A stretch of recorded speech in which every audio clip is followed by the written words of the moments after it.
Bab 411, Kemarahan Xia Ruofei bagian 3. Namun, Luyu mengkonsolidasikan dan meletakkan uang itu di atas meja. Kemudian, dia segera meninggalkan restoran. Song Rui tercengang. Dia mendekat pada dirinya sendiri, mengapa semua orang begitu aneh hari ini? Saat dia berbicara, matanya tidak bisa menahan diri untuk tidak mendengarnya pada cangkir di depannya. Ada setengah cangkir air di dalamnya. Jelas sekali bahwa seseorang telah duduk di sana dan berjongkok sebentar dengan Luyu sebelum pergi. Bagaimana masalahnya? Song Rui menggaruk kepalanya dan menahannya pada dirinya sendiri. Setelah Luyu keluar dari restoran dengan cepat, dia segera melihat sekeliling tetapi tidak melihat Xia Ruofei. Dia menghela nafas pelan dan merasa sedikit tersesat. Menatap dingin Xia Ruofei sebelum dia pergi seperti jarum yang menusuk jantungnya. Berdiri di jalan di mana mobil mengalir seperti udara, hangatnya sinar matahari musim semi menyinari tubuhnya, tetapi Luyu tidak bisa merasakan kehangatan yang sama sekali. Dia merasa seolah-olah dia telah kehilangan sesuatu yang sangat penting, dan tidak ada jejaknya meskipun dia ingin diperlihatkan. Xia Ruofei mengemudikan truk pick-up keluar kota, masih diliputi kebencian. Di masa lalu, Luyu memiliki temperamen seorang putri manja. Saat dia bersamanya, selalu ada konflik. Namun, Xia Ruofei tidak mau mempermasalahkannya. Di matanya, Luyu hanyalah anak manja, tapi dia bukanlah orang jahat. Tapi kali ini, Luyu sudah bertindak terlalu jauh dan Xia Ruofei sangat marah. Luyu jelas tahu bahwa dia, Song Rui, dan keluarga Song semuanya saling kenal. Xia Ruofei masih ingat bahwa beberapa hari yang lalu, Luyu datang ke pertanian Taoyuan untuk membeli krim kulit yang letih. Dia telah mendengar di telepon bahwa Nyonya Song dan Song Rui sedang mengunjungi pertanian. Setelah itu, dia terjebak di luar karakternya dan tidak masuk ke dalam rumah. Sebaliknya, dia meminta Xia Ruofei untuk memberikan krim kulit yang membiarkan itu. Sekarang kalau dipikir-pikir, pernikahan sudah diputuskan pada saat itu. Kedua belah pihak pasti sudah bertemu. Dalam keadaan seperti itu, Luyu sebenarnya menyembunyikan kebenaran dan menjadikannya tamengnya. Ini terlalu berlebihan. Xia Ruofei tidak memiliki banyak identitas atau latar belakang. Dia hanya mengenal para pejabat tinggi dan pengusaha kaya itu secara kebetulan. Dia tidak memiliki banyak latar belakang. Terlebih lagi, Luyu tidak mengetahui sebelumnya bahwa Song Rui juga sangat menentang pernikahan ini. Dia bahkan berpikir bahwa Song Rui telah mengajaknya kencan hari ini untuk mengejarnya lebih jauh. Dalam keadaan seperti itu, Luyu seharusnya bisa memikirkan konsekuensi menggunakan Xia Ruofei sebagai tameng. Yang terbaik skenario kasusnya adalah Xia Ruofei dan Song bersaudara akan saling bermusuhan. Yang terburuk skenario kasusnya adalah Xia Ruofei mungkin mengganggu keluarga Song, keluarga kaya, dan Tian Huilan, anggota Komite Tetap Provinsi Tenggara. Tidak peduli di sisi mana, Xia Ruofei tidak dapat melawan mereka. Tidaklah berlebihan untuk mengatakan bahwa bisnis Xia Ruofei yang berkembang pesat bisa mengalami pukulan telak dalam semalam, kecuali dia benar-benar meninggalkan pasar domestik dan beralih ke luar negeri. Meskipun Xia Ruofei tahu bahwa semua ini tidak akan terjadi, Luyu tidak dapat memperkirakannya dari sudut pandangnya. Namun, dia tetap memanggil Xia Ruofei. Ini sudah waktunya dia setuju untuk bertemu Song Rui, tapi dia masih belum menceritakan semuanya pada Xia Ruofei. Hal ini membuat Xia Ruofei seolah-olah merasa telah ditipu. Selain itu, dia sangat memahami pemikiran Song Rui dan tahu betul bahwa Luyu tidak membutuhkan perisai. Oleh karena itu, dia bangkit dan meninggalkan ruang makan tanpa ragu-ragu. Mobil melaju kencang di sepanjang jalan raya keliling kota, dan musik rock diputar di dalam mobil. Ekspresi Xia Ruofei jelek saat dia menginjak pedal gas. Hanya kecepatan mobil yang mampu melampiaskan ketidakpuasan di jantung. Setelah Luyu meninggalkan kesan restoran Jiangan, dia tidak kembali ke sekolah. Sebaliknya, dia berkeliling kota tanpa tujuan. Tanpa sadar, dia telah sampai di tepi Sungai Min. Setelah dia memarkir mobil, dia sampai di tepi Sungai Min dan duduk di sana, menatap aliran sungai dengan bingung. Tanpa disadari, Luyu telah duduk sepanjang sakit itu. Sepanjang sakit itu, pikiran kacau. Adegan interaksi masa lalunya dengan Xia Ruofei terlintas di pikiran seperti film. Matanya tanpa sadar menjadi basah. Malam tiba dengan tenang. Luyu berdiri. Dia mendengar musik keras di kejauhan dan melihat lampu neon berkedip. Dia berjalan ke arah itu. Bab 412, Tuan Luo. Bar Mimpi Tengah Malam terletak di tepi utara Sungai Min. Di sebelahnya ada pantai sungai yang penuh dengan wisatawan. Itu tidak jauh dari dermaga tua Sungai Min. Dulunya merupakan gudang tua, namun setelah dermaga tua meninggalkan panggung sejarah, gudang tersebut kehilangan fungsi aslinya. Itu disewa dan diubah menjadi bar hari ini. Bar tersebut mengadopsi desain industri yang kasar, dan tampilan asli seluruh bangunan hampir sepenuhnya dipertahankan. Lantai beton berbintik-bintik penuh lubang, dinding bata merah sisa bekas waktu. Dinding dicat dengan cat belang-belang, dan kawat berduri tak beraturan. Dinding luar bar dipenuhi coretan-coretan yang sulit diatur. Setelah tertutup oleh pintu tebal kedap suara, musik keras di dalam terasa sedikit membosankan. Luyu menginjak pasir lembut dan berjalan ke pintu masuk Dream Bar tengah malam. Setelah membuka pintu, pertunjukan musik ditampilkan 10 kali lipat. Gelombang suara yang kuat membuat Luyu sedikit mengernyit. Dia tidak menyukai tempat yang ramai dan berisik. Namun, suasana hatinya sedang buruk hari ini. Dia hanya ragu-ragu sejenak sebelum masuk ke bar. Para pelayan yang memegang nampan berjalan melewati kerumunan, DJ meneriakkan tenaga, dan orang-orang di bar berpura-pura tangan dan memutar tubuh mereka dengan sengaja mengikuti musik. Di bawah goyangan lampu sorot, kenyamanan dan ketenangan di luar membentuk kontras yang tajam, seolah-olah itu adalah dunia yang aneh dan mengerikan. Luyu berjalan melewati kepadatan dan sampai ke counter bar. Dia menemukan bangku tinggi yang kosong dan duduk. "Apa yang ingin Anda minum, Nyonya?" Bartender itu bertanya sambil tersenyum. "Anggur," Luyu berkata dengan singkat. Bartender itu sedikit mengejutkan. Tentu saja, dia datang ke bar untuk minum, tapi ada ratusan jenis alkohol di sini. Jenis alkohol apa yang akan dia minum? Seorang wanita cantik akan selalu diperlakukan dengan baik. Bartender itu tidak menjadi tidak sabar karena hal ini. Dia masih memiliki senyum hangat di wajahnya dan bertanya, "Bolehkah saya bertanya jenis anggur apa yang ingin Anda minum?" "Semuanya baik-baik saja, selama kamu bisa mabuk," Luyu berkata dengan acuh tak acuh. Pandangan aneh muncul di mata bartender itu. Dia mengangguk dalam diam dan kemudian sibuk di belakang bar. Dengan sangat cepat, bartender menyodorkan segelas anggur ke depan Luyu dan berkata, "Silakan nikmati bacar di rum Anda." Luyu mengangguk dalam diam. Dia mengangkat gelasnya dan melihatnya. Segelas anggur itu tampak seperti air biasa, tidak berwarna dan transparan. Ada beberapa bongkahan es yang mengapung di atasnya. Dia membawanya ke hidungnya dan mengendusnya. Aroma anggur yang menyengat-menyengat hidungnya, membuatnya sedikit menyegarkan. Itu adalah minuman keras. Luyu mengangguk dan meneguk gelasnya. Anggur yang terbakar memiliki bau yang menyengat, seperti bola api yang menyala di mulutnya. Setelah dia menelan anggur, rasa terbakar mulai menyebar ke kerongkongan dan ke perutnya. Ini adalah pertama kalinya Luyu meminum alkohol yang begitu kuat. Dia segera terbatuk-batuk, dan air mata memenuhi matanya. Namun, dia menunjukkan senyuman tipis. Setelah meminum wine, rasa pusing yang sedikit membuatnya tiba-tiba merasa rileks, seolah semua masalahnya mulai perlahan meninggalkannya. Luyu mengambil selembar tisu dan menyeka mulutnya. Dia mengambil gelasnya dan menyesapnya lagi. Kali ini, dia tidak meneguknya terlalu banyak, dan dia sudah siap secara mental. Penampilannya jauh lebih baik daripada tegukan pertama. Bukan saja dia tidak batuk, tapi dia bahkan menunjukkan sedikit kenikmatan. Dia sepertinya telah merasakan keindahan anggur kental ini. Luyu memegang gelas itu dan meminumnya seteguk demi seteguk. Segera, gelas anggur itu kosong.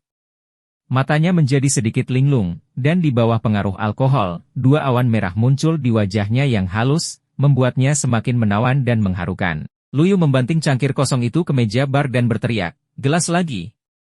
"Harap tunggu," kata bartender itu.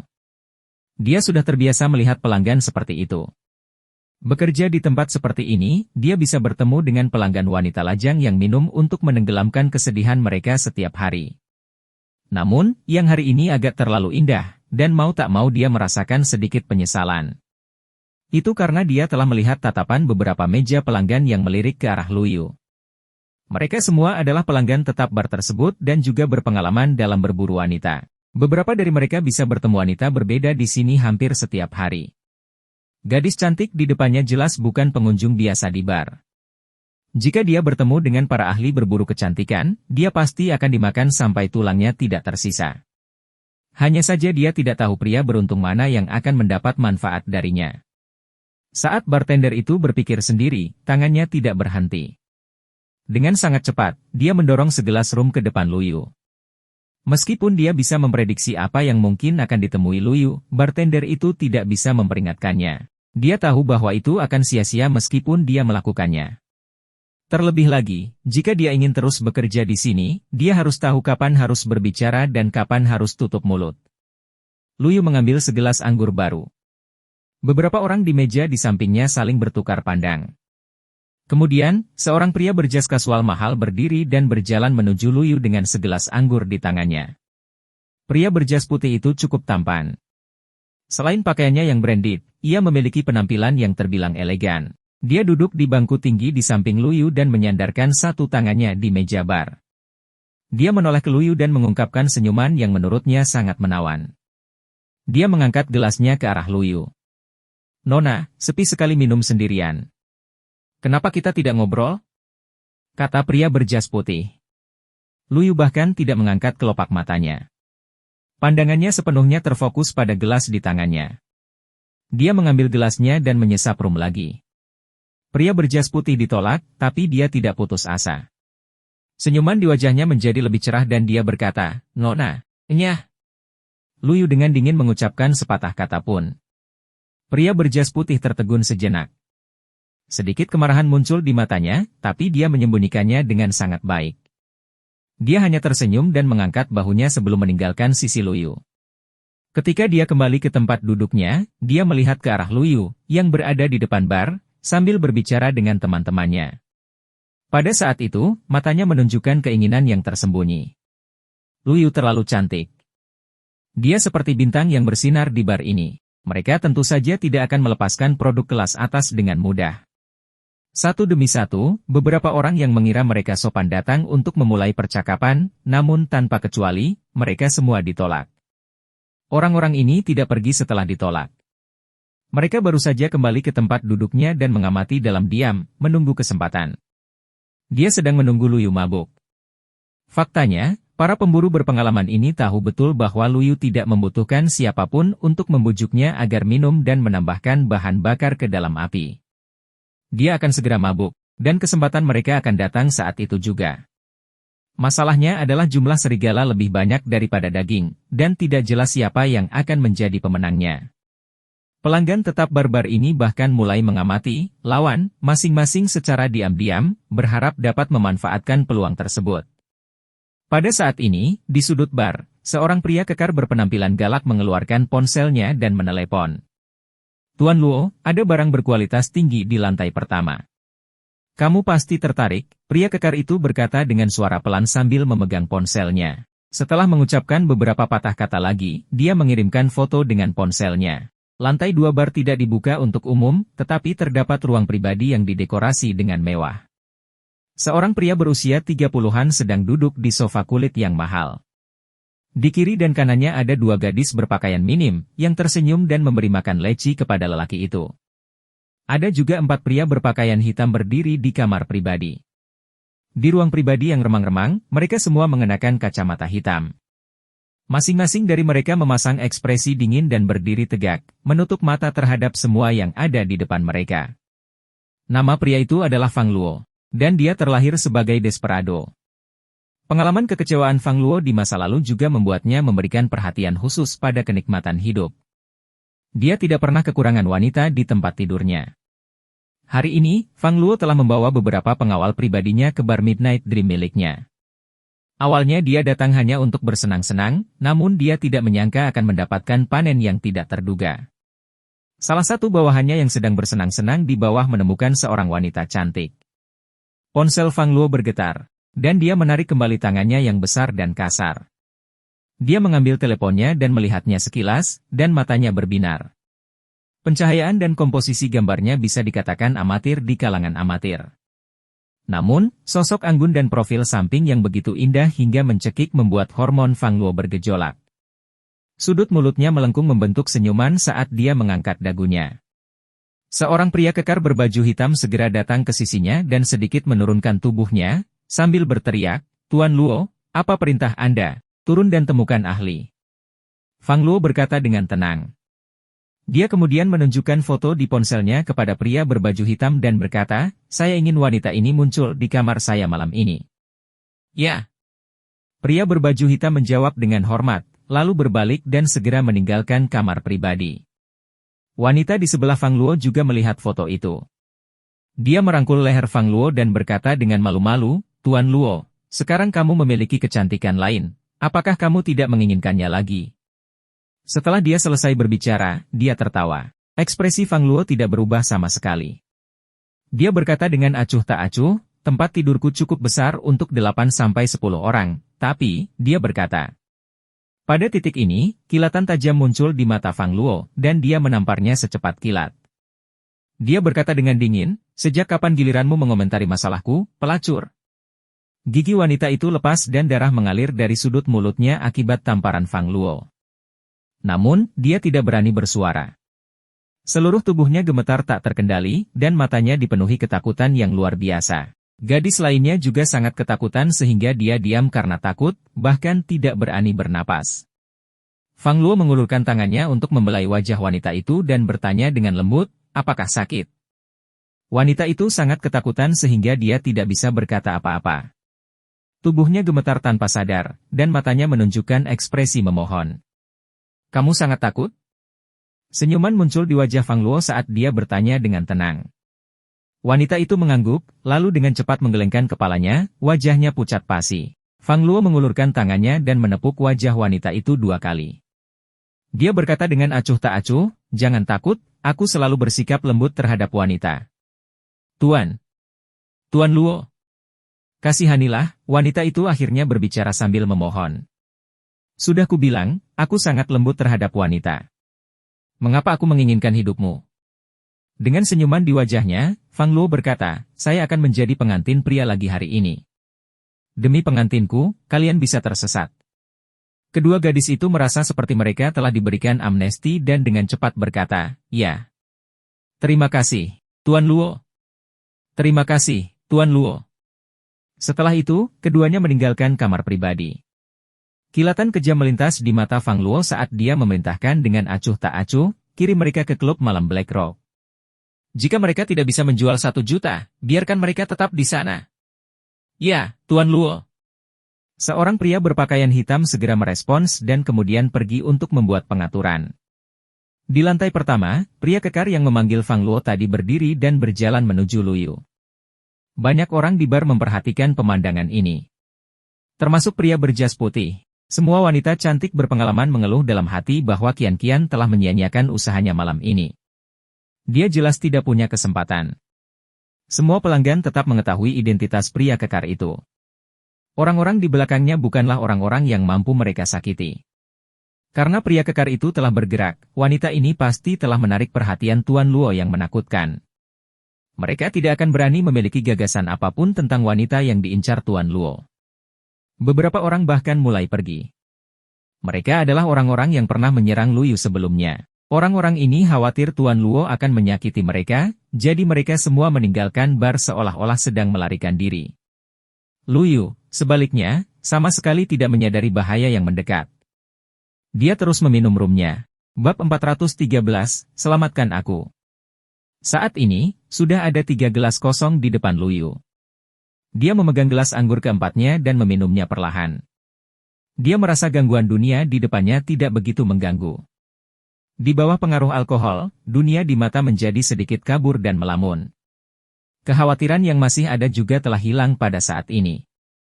Dia sudah lama terbiasa dengan rum yang kental, dan frekuensi minumnya semakin cepat, semakin banyak suapannya. Saat ini, sebuah suara kasar terdengar, "Nona, bos kami ingin mengundang Anda untuk minum." Luyu bahkan tidak berbalik dan berkata dengan dingin, "Pergilah." Dia tidak ingat berapa banyak orang yang datang untuk menyerangnya malam ini. Saat berhadapan dengan orang-orang ini, dia, tanpa kecuali, akan membuat mereka tersesat. Sekelompok orang datang untuk memulai percakapan di sana dan kemudian mundur. Luyu sudah terbiasa dengan suasana seperti ini di bar. Namun kali ini, orang tersebut berbeda dari yang lain. Setelah Luyu memarahinya, bukan saja dia tidak pergi, tapi dia malah mengambil satu langkah mendekat dan berkata, "Nona muda, sebaiknya kamu patuh. Jangan menolak hanya untuk minum minuman beralkohol." Luyu tiba-tiba merasakan bahaya. Dia menoleh dan melihat pria kekar di sana melihatnya dengan membara. Dia tidak menyembunyikan dominasinya sama sekali. Terlebih lagi, beberapa pelanggan di sekitarnya, termasuk bartender di counter bar, semuanya telah menghilang. Seolah-olah dia telah menjadi ruang hampa. Kemabukan Luyu berkurang setengahnya. Dia berkata dengan dingin kepada pria kekar itu, "Cepat pergi. Kalau tidak, aku akan memanggil polisi." Sepertinya wanita muda itu memilih untuk meminum anggur hukuman. Mulut pria kekar itu bergerak-gerak, menampilkan senyuman mencibir. Kemudian, dia maju dan meraih pergelangan tangan Luyu. Sedikit kepanikan muncul di wajah Luyu. Orang-orang akan bereaksi secara tidak sadar ketika mereka panik. Reaksi bawah sadar Luyu menariknya dengan kuat lalu mengangkat kakinya untuk menendangnya. Luyu tidak menyadari bahwa kecepatan dan kekuatan tendangannya lebih kuat dari sebelumnya. Faktanya, obat yang diberikan Xia Ruofei untuk mengobati sakit bibinya mengandung kelopak bunga roh bunga hati. Kelopak bunganya tidak hanya menyembuhkan nyeri haidnya, tetapi juga memperbaiki kondisi fisiknya. Meskipun peningkatan ini tidak terlalu jelas, Luyu mampu meledakkan kekuatan yang jauh lebih besar dari biasanya dalam situasi tegang seperti itu.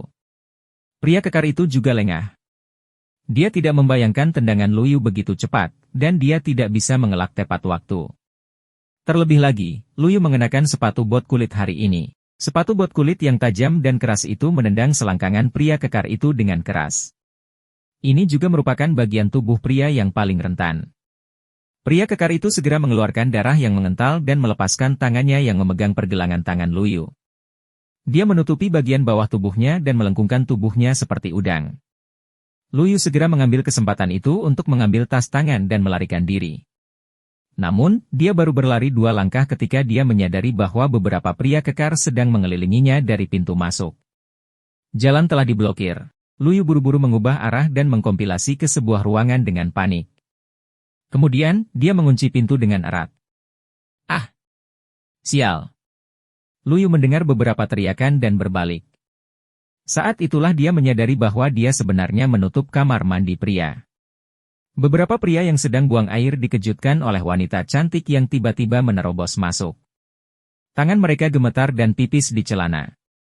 Luyu juga berteriak dan membalikkan badan dengan wajah dan telinga merah.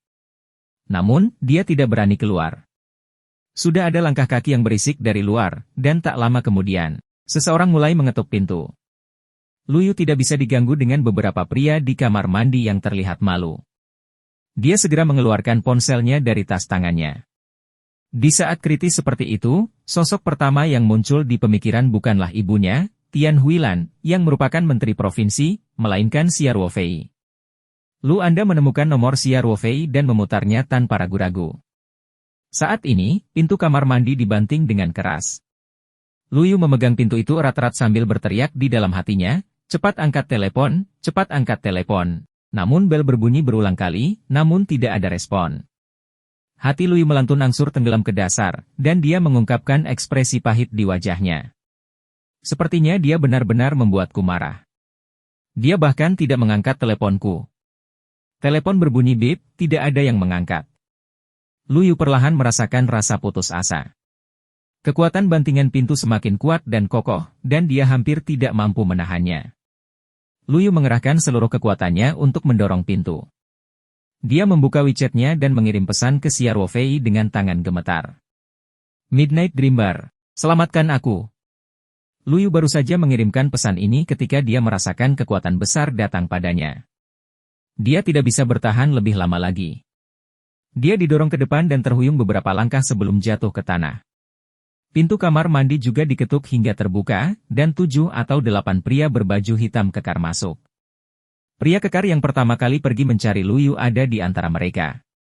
Dia memandang Luyu dengan ekspresi galak dan berteriak, "Pelacur kecil! Kamu benar-benar berani menendangku." Setelah mengatakan itu, dia berjalan di depan Luyu dengan postur yang agak aneh. Jelas sekali dia baru saja menendang Luyu dengan keras, dan dia belum sepenuhnya pulih. Luyu dipenuhi gigi dan menatap pria kekar itu dengan kebencian. "Kamu masih berani melihat? Aku akan menghajarmu sampai mati. Pria kekar itu mengangkat tangan dan menampar wajah Luyu. Serangan pria kekar ini dipenuhi dengan kebencian. Jika terkena, wajah Luyu pasti akan membengkak. Namun, sebelum tendangan ini mendarat di Luyu, pukulan itu diblokir oleh sebuah tangan. Salah satu pria berbaju hitam berkata dengan dingin, "Ahli, inilah wanita yang diincar oleh Tuan Luo. Anda memukulnya begitu parah hingga wajahnya bengkak. Bagaimana Tuan Luo akan memanfaatkannya malam ini?" Pria kekar itu tidak bisa menahan diri untuk tidak gemetaran dan dengan cepat berkata, "Maaf, saudaraku, saya salah." Kakak Tiger melepaskan tangan ahli dengan lembut dan berjongkok di depan Luyu. "Nona, bos kami hanya ingin berteman dengan Anda. Anda tidak perlu terlalu gugup." Luyu bersikap dingin dan bertanya pada wajahnya, tidak mengatakan apapun. Dia baru saja mendengar apa yang dikatakan saudaraku. Tentu saja, dia tidak akan terlalu naif untuk berpikir bahwa dia sebenarnya hanya ingin berteman dengannya. Saudara Tiger memandang Luyu dengan dingin, lalu berdiri dan berkata, "Tolong undang wanita ini ke atas." "Ya, saudaraku." Beberapa pria kekar segera maju ke depan, mengangkat Luyu, dan menyeretnya keluar dari kamar mandi. Luyu berjuang keras dan berteriak, "Tolong! Tolong aku!" Beberapa pria di kamar mandi sangat ketakutan hingga mereka bahkan tidak berani bernapas. Mereka menyaksikan tanpa daya saat Luyu dibawa pergi. Tidak ada yang berani maju membantu. Tidak peduli seberapa kerasnya Luyu berjuang, dia bukanlah tandingan beberapa pria kuat dan kekar.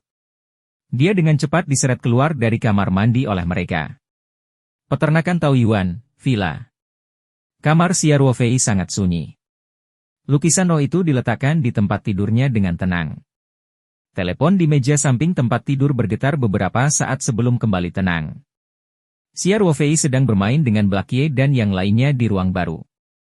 Hari ini, dia merasa sangat pengap, seolah ada simpul yang tidak bisa dilepaskan. Jadi, setelah makan malam sebentar, dia memasuki ruang baru, ingin bersantai di ruang peta roh yang kaya akan ki spiritual. Namun, Xia Ruofei masih merasa tidak nyaman. Sebagai elit pasukan khusus, indera keenamnya lebih kuat dari rata-rata orang. Dia punya perasaan bahwa sesuatu akan terjadi. Segera, Xia Ruofei memutuskan untuk tidak tinggal di medium lebih lama lagi. Dia kembali ke dunia luar. Setelah menyimpan lukisan itu di tubuhnya, Xia Ruofei duduk di dirinya sendiri. "Ada apa denganmu hari ini?" Saat dia berbicara, dia mengangkat teleponnya dari meja samping tempat tidur. Biasanya, Xia Ruofei tidak akan membawa ponselnya ke dunia nyata karena tidak ada sinyal di sana. Oleh karena itu, dia akan memeriksa panggilan tidak terjawab dan pesan setelah dia meninggalkan dunia nyata. Xia Ruofei melihat panggilan tidak terjawab dari Luyu setelah dia menyalakan layar. Xia Ruofei mengerutkan kening. Dia mengira Luyu ingin menjelaskan kepadanya apa yang terjadi hari ini. Namun, sejujurnya, dia sama sekali tidak ingin mendengar penjelasan Luyu, jadi tentu saja dia tidak akan membalas teleponnya. Xia Ruofei mematikan notifikasi panggilan tidak terjawab. Saat dia ingin menyimpan ponselnya, dia melihat tanda 1 berwarna merah di ikon WeChat. Menandakan ada pesan baru yang belum dibaca. Oleh karena itu, Xia Ruofei membuka WeChat-nya. Pesan yang belum dibaca ini berasal dari Luyu. Ekspresi Xia Ruofei berubah ketika dia membuka panggilan. Jantungnya berdetak kencang saat memikirkan panggilan tak terjawab itu. Dia mengambil jaketnya, membuka pintu, dan menggerakkan turun. Segera, Ksatria 15 mengeluarkan raungan keras dan menarik keluar villa, berlari keluar dari pertanian dengan liar. Hong Tao yang sedang bertugas di pintu masuk membuka pintu gerbang ketika mendengar suara mesin. Dia segera mengenali mesinnya dan tahu bahwa Xia Ruofei akan mati. Begitu pintu terbuka, Hong Tao tampak melihat sambaran petir hitam. Ketika dia sadar kembali, Ksatria 15 telah menarik keluar dari pertanian, dan sebuah tikungan tidak jauh di depannya. Hong Tao bahkan melihat tubuh berat Knight 15 melayang di tengah suara mengobarkan larangan yang tajam, lalu dengan sedikit melewati tikungan dan menghilang dari tempatnya. "Saudara Xia, mau kemana kamu terburu-buru?" Hong Tao menutup dirinya sendiri sambil menutup gerbang pertanian. Di jalan raya sekitar kota, Xia Ruofei menginjak pedal gas dan mengendalikan Knight 15 untuk melaju kencang. Pada saat yang sama, dia mencari online Midnight Dream di sistem navigasi mobil dan mengatur rute. Otaknya juga berputar cepat. Ketika dia melihat pesan itu adalah 2 menit setelah pesan terkirim. Menurut rute yang direncanakan, dibutuhkan waktu sekitar setengah jam untuk sampai ke Dream Bar tengah malam dari sini ke kota Sanshan. Namun, Xia Ruofei mengabaikan peraturan lalu lintas dan mengemudi dengan kecepatan khusus. Dia seharusnya bisa sampai di sana dalam waktu 15 hingga 20 menit. Xia Ruofei tidak berani membayangkan apa yang akan terjadi di tengah jangka waktu yang begitu lama. Dia sedikit cemas saat ini. Xia Ruofei tahu bahwa kemungkinan besar Luyu pergi ke bar untuk mabuk karena kejadian hari ini. Meskipun Xia Ruofei sangat marah dengan tindakan Luyu hari ini, dia akan tetap merasa sangat menyesal jika sesuatu benar-benar terjadi. Tentu saja, mereka tidak bisa khawatir bahwa kemungkinan besar Luyu berbohong. Dengan sifat marah Putri Nona Lu, dia mungkin menggunakan berita palsu untuk mengelabui Xia Ruofei agar mengungkapkannya. Namun, Xia Ruofei tidak berani mengambil risiko. Satu-satunya hal yang bisa dia lakukan sekarang adalah menggali ke bar yang disebutkan Luyu secepat mungkin. Untungnya, hanya ada satu bar bernama Zero Point Dream di seluruh kota Sanshan. Letaknya di tepi sungai utara, jadi tidak akan ada kemacetan dalam perjalanan dari Jalan San Juan. Wajah Xia Ruofei pucat saat dia melaju kencang. Kamera batas kecepatan di sepanjang jalan juga menyala. Setelah memasuki kota, Xia Ruofei menyalakan beberapa lampu merah berturut-turut. Ada beberapa kali dia hampir menyerang dengan mobil lain, namun dia menghindari semuanya dengan kemampuan mengemudinya yang luar biasa dan kecepatan reaksi yang luar biasa. Namun, dia berpikir setelah itu poin SIM-nya tidak akan cukup untuk dipotong. 18 menit kemudian, Night 15 meluncur ke pintu masuk Zero Dream Bar dengan raungan seperti monster. Bab 414. Iblis. Xia Ruofei melompat keluar dari mobil dan berlari ke pintu masuk bar bahkan tanpa mengunci pintu. Saat dia mendorong pintu yang berat itu hingga terbuka, terdengar suara musik yang berisik. Seolah-olah seluruh bumi berguncang. Xia Ruofei mengerutkan kening. Mata yang tajam dengan cepat mengamati ruangan dan kemudian langsung menuju ke counter bar.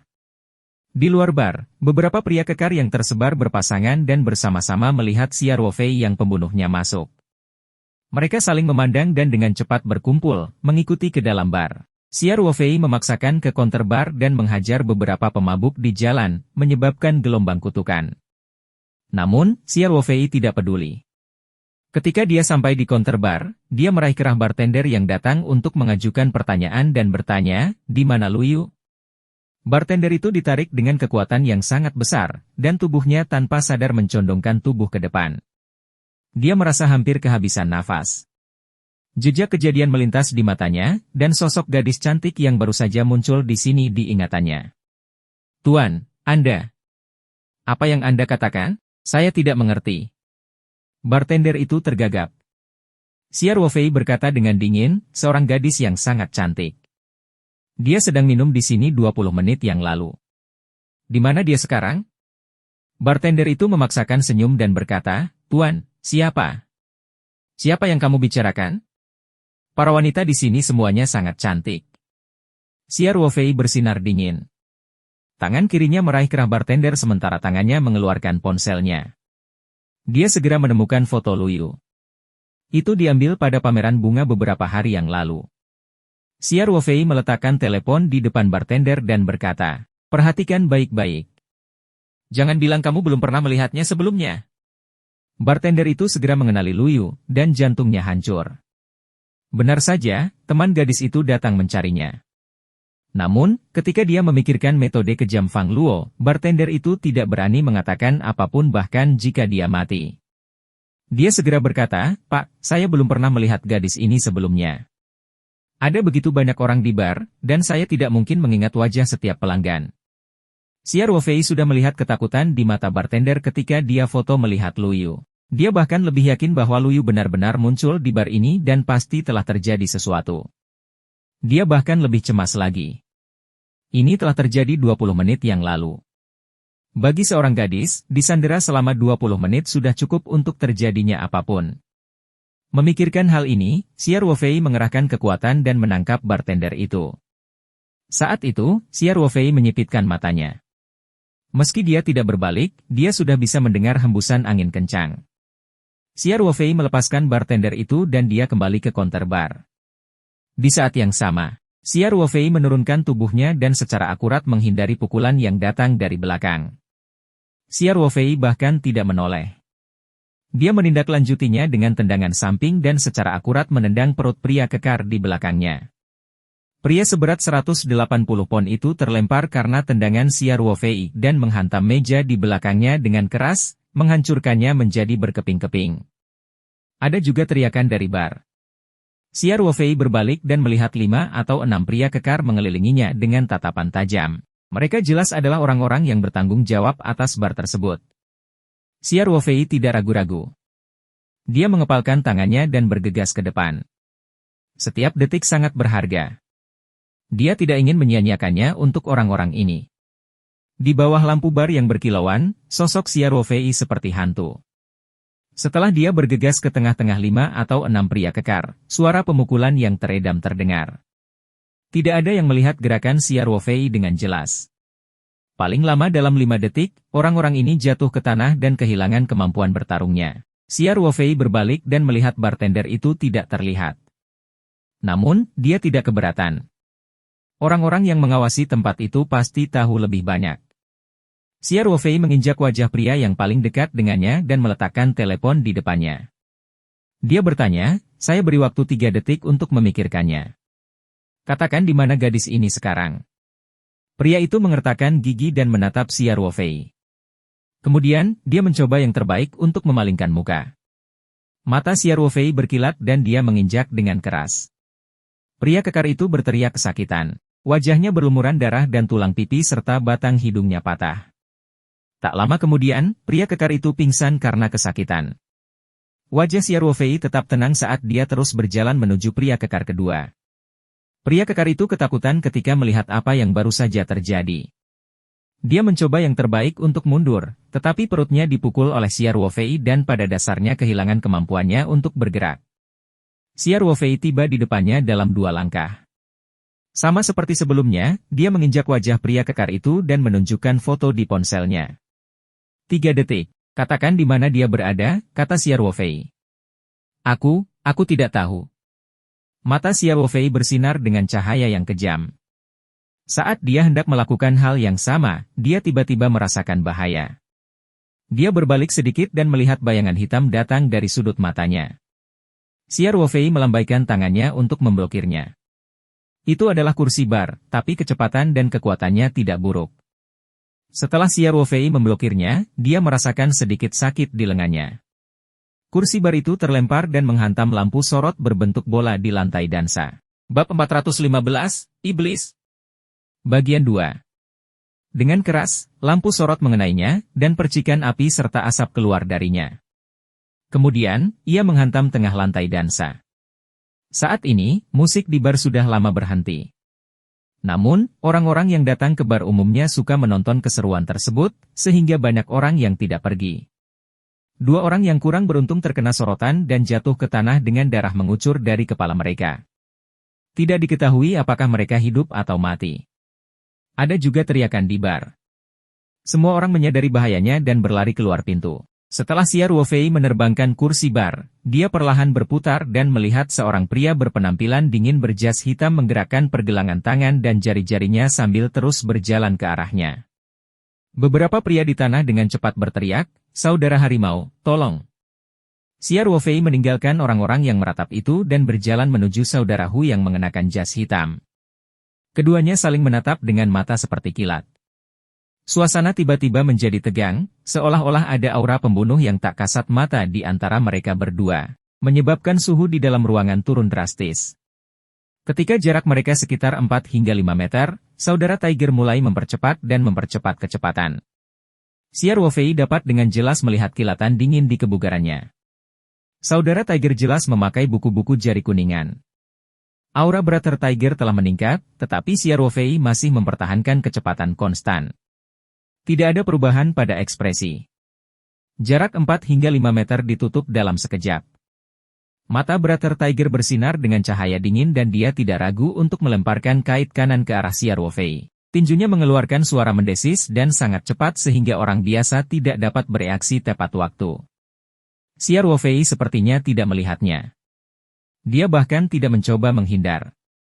Saudara Tiger sudah bisa melihat tinju mendarat di wajah Xia Ruofei dan daging serta darahnya berceceran. Namun, saat ciuman menyentuh kulit Xia Ruofei menghilang secara misterius. Ekspresi kakak harimau berubah drastis, dan pada saat yang sama, perasaan bahaya yang ekstrim muncul di hatinya. Dia bisa dianggap sebagai pria yang tangguh dalam pertarungan. Tanpa sadar, dia mengelak. Namun, di mata Xia Ruofei, yang telah diperkuat oleh sub penekan tubuh beberapa kali, dia sama lambatnya dengan siput. Pukulan sederhana Xia Ruofei mendarat di tulang rusuk lembut saudara Tiger. Dengan retakan, tulang rusuknya patah. Kemudian, Xia Ruofei maju ke depan dan muncul di depan saudara Tiger. Dalam waktu yang sangat singkat, dia melancarkan tiap-tiap atau 20 pukulan, masing-masing ditujukan ke dada dan perut saudara Tiger. Pria kekar yang tergeletak di tanah tidak bisa melihat gerakan Xia Ruofei dengan jelas. Mereka hanya merasa tangan Xia Ruofei seperti hantu dan mereka bisa mendengar suara pemukulan yang terus-menerus teredam. Kemudian, mereka melihat saudara Tiger jatuh ke tanah tanpa mengeluarkan suara. Darah mengalir dari sudut mulutnya. Dia jelas terluka parah. Seluruh proses memakan waktu kurang dari 3 detik. Xia Ruofei menghindar, melakukan serangan balik, dan meninju terus-menerus dalam sekali jalan. Orang-orang kekar itu tampak seperti baru saja melihat hantu. Masing-masing dari mereka bahkan melupakan rasa sakit di tubuh mereka karena mereka tidak bisa menahan diri untuk tidak membuka mulut. Apakah dia masih manusia? Mereka memiliki pemikiran yang sama di dalam hati mereka. Saudara Tiger adalah bawahan nomor 1 Tuan Luo dan juga petarung terbaik di perusahaan mereka. Dia pernah berpartisipasi dalam kompetisi pertarungan bawah tanah dan mengalahkan banyak master kelas dunia. Mereka belum pernah melihat saudara Tiger kalah dalam pertarungan sebelumnya, apalagi dihancurkan sepenuhnya tanpa ketegangan. Bahkan napas Xia Ruofei tetap stabil seperti biasanya. Tidak ada perubahan pada ekspresinya, seolah dia baru saja menyelesaikan tugas yang tidak penting. Dia menatap dingin ke arah saudara Tiger, yang terbaring di tanah tak sadarkan diri. Kemudian, tanpa ragu-ragu, dia mengangkat kakinya dan menginjak ke bawah. Dengan suara retakan, pergelangan tangan kanan saudara Hu diremukan oleh kaki Xia Ruofei. Rasa sakit yang luar biasa membangunkannya dari koma dan dia mengerang. Namun, saudara Tiger juga seorang laki-laki. Dia tidak berteriak dalam hati rasa sakit yang menyayat. Dia hanya mengatupkan giginya erat-erat, dan butiran keringat dengan cepat muncul di dahinya. Xia Ruofei berjongkok dan dengan tenang menyalakan layar ponselnya. Dia menunjukkan foto itu kepada saudara Hu dan bertanya, beritahu saya di mana dia berada. Saudara Tiger jelas memiliki status lebih tinggi daripada laki-laki lain, jadi Xia Ruofei langsung menemuinya. Saudara Tiger mencibir dan menatap Xia Ruofei.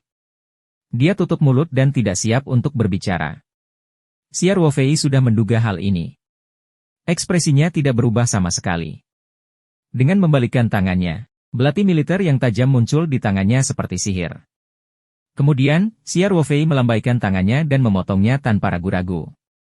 Belati yang bersinar dengan cahaya dingin memotong ibu jari kiri saudara Tiger seolah-olah itu adalah tahu. Ah! Saudara Tiger menjerit nyaring dan seluruh tubuhnya meronta dengan panik. Namun, lutut Xia Ruofei menekannya, dan dia tidak bisa melepaskan diri sama sekali. Xia Ruofei menjawab dengan acuh tak acuh, kesabaran saya terbatas. Saya tidak akan bertanya untuk kedua kalinya. Mulai sekarang, saya akan memotong salah satu jari Anda setiap 5 detik. Jika Anda tidak membuka mulut setelah 1 menit, Anda tidak hanya akan kehilangan semua jari Anda, tetapi Anda juga harus mengucapkan selamat tinggal pada sumber kehidupan Anda. Jika Anda masih belum membuka mulut setelah menjadi Kasim, bola mata Anda lah yang selanjutnya akan mengucapkan selamat tinggal kepada Anda.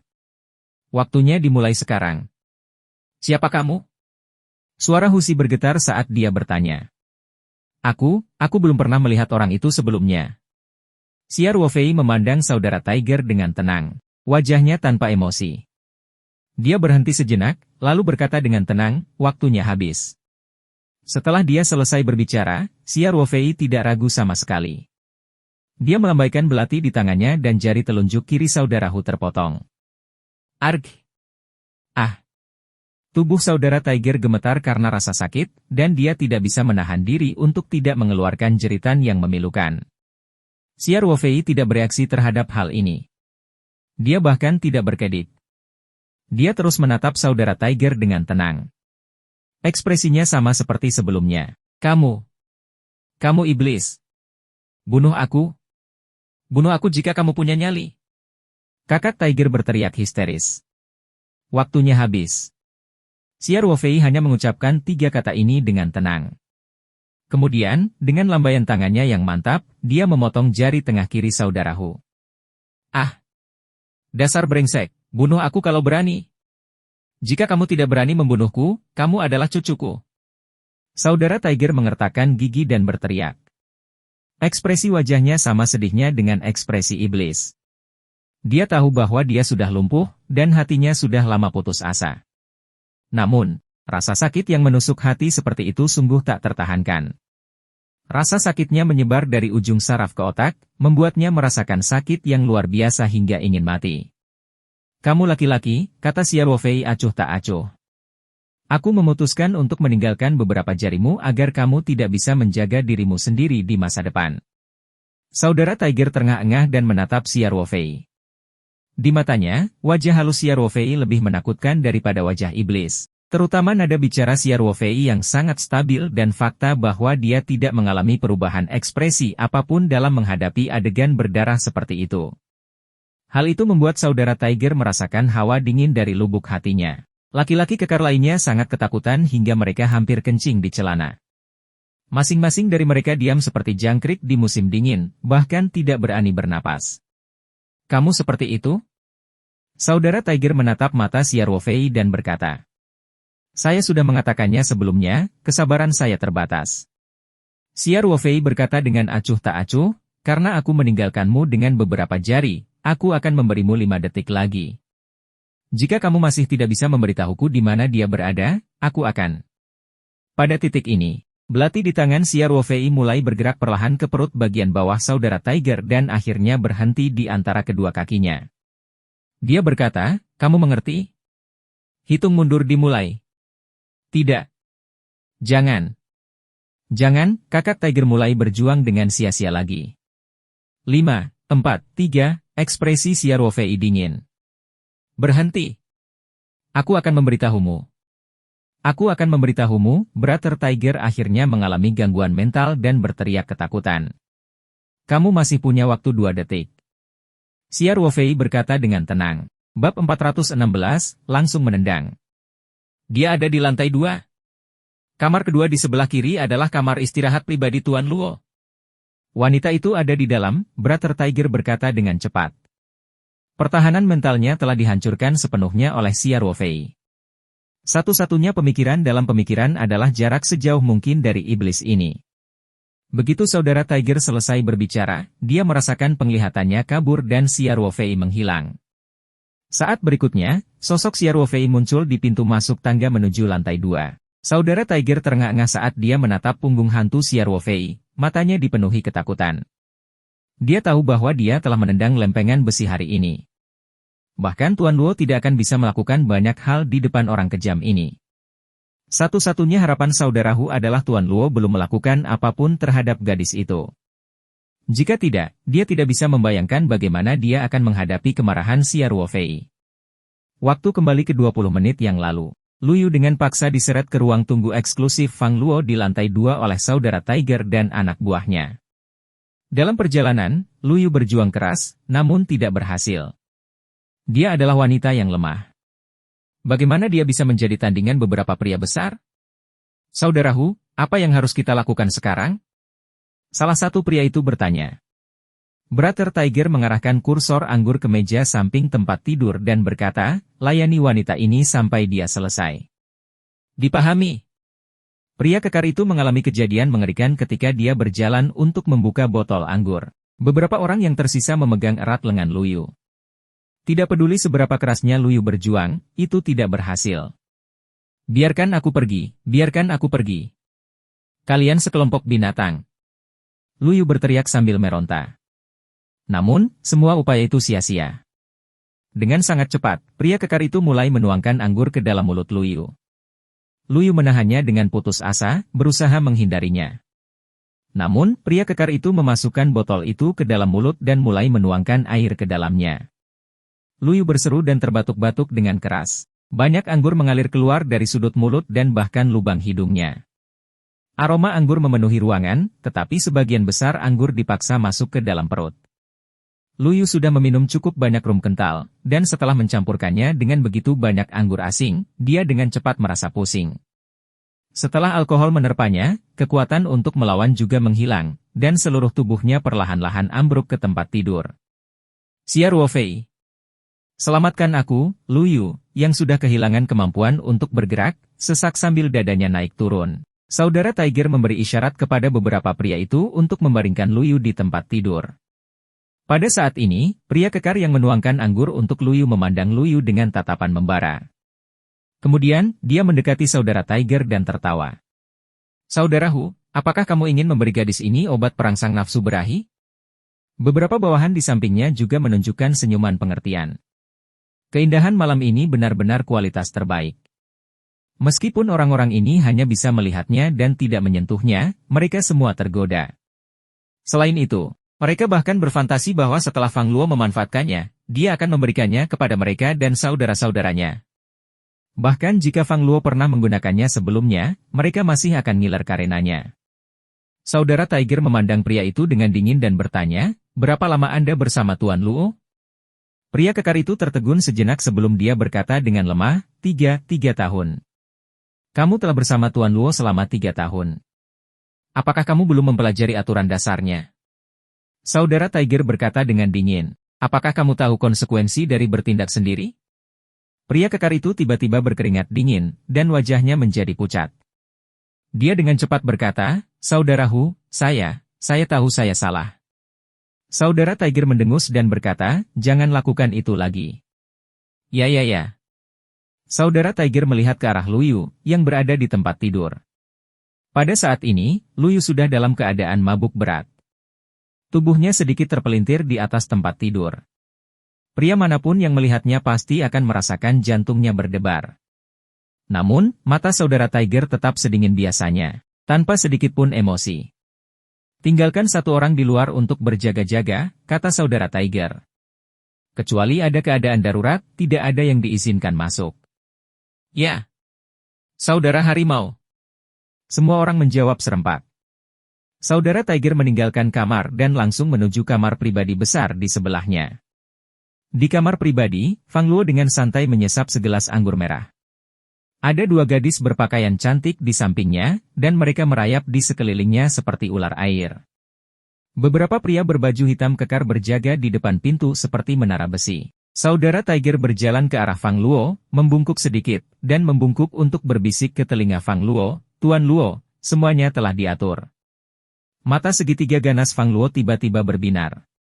Dia menepuk bahu saudara Tiger dengan puas dan berkata, Harimau, terima kasih atas kerja kerasmu.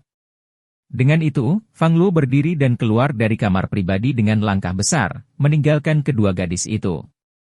Meski hanya melihat foto profil samping, hati Fang Luo sudah gatal ingin berkelahi. Dia bisa merasakan api jahatnya berkobar, dan dia tidak sabar untuk kembali ke kamarnya dan menyayangi keindahan yang sangat indah itu. Fang Luo baru mengambil 2 langkah ketika teleponnya berdering. Dia segera mengerutkan kening. Ini adalah telepon pribadinya, dan tidak banyak orang yang mengetahui nomornya. Orang yang dapat melakukan panggilan ini pastilah seseorang yang dekat dengannya. Fang Luo memberi isyarat kepada saudara Hu, yang segera melangkah ke meja kopi dan mengangkat teleponnya. Saat dia melihat ID penelepon, ekspresinya membeku. Dia segera berjalan ke arah Fang Luo dengan teleponnya dan berkata dengan suara rendah, Tuan Luo, ini Tuan Muda Liang. Fang Luo segera mengambil teleponnya. Saudara Hu melambaikan tangannya dan memimpin pria berbaju hitam dan kedua gadis itu keluar ruangan. Kesuksesan Fang Luo bukan hanya karena kekejamannya, tetapi juga karena dukungan orang kaya. Kalau tidak, gangster seperti dia yang hanya tahu cara bertarung dan kejam akan mati berkali-kali. Dermawan Fang Luo adalah Tuan Muda Misterius Liang.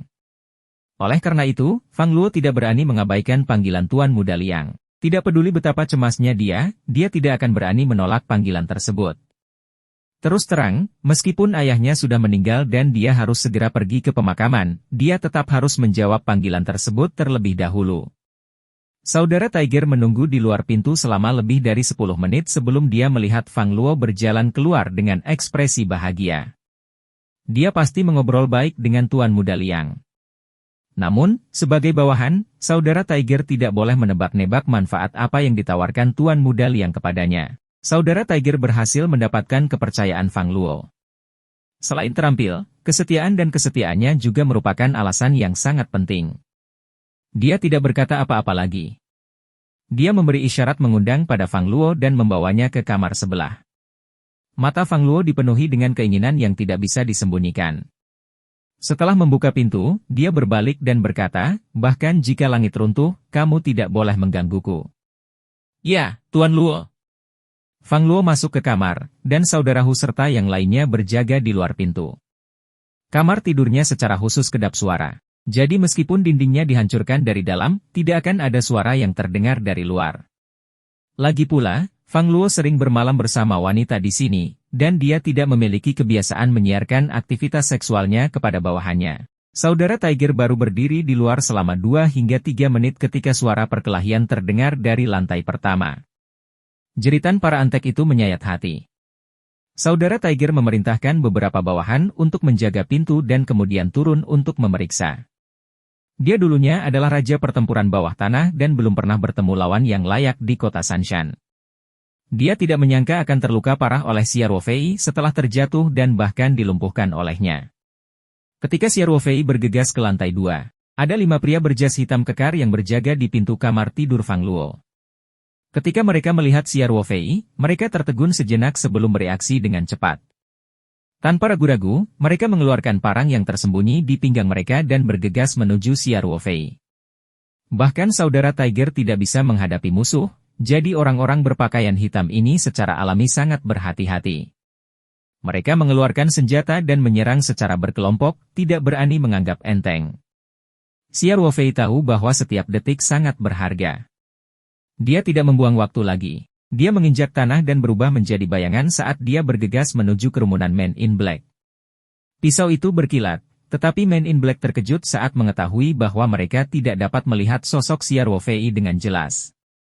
Tubuh kurus Xia Ruofei bergerak dengan gesit di antara lampu pisau kedap udara. Tak lama kemudian, seseorang merasakan sakit di pergelangan tangannya dan melepaskan pisaunya.